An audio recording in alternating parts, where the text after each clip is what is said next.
পরিমাণ মাছ, প্রচুর মাছ এখানে আসছে। সব এগুলো তেলাপিয়া মাছ, ঠিক আছে?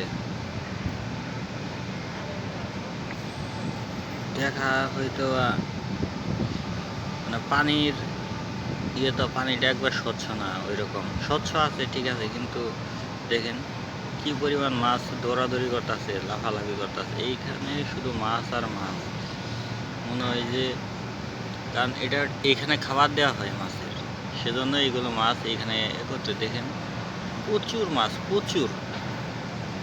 এইগুলো মাছ আসলে বিক্রিও করে না, এগুলো এইভাবে বড় হইতেছে এইখানে। হ্যাঁ, মাছের অভাব নাই ধরা গেলে।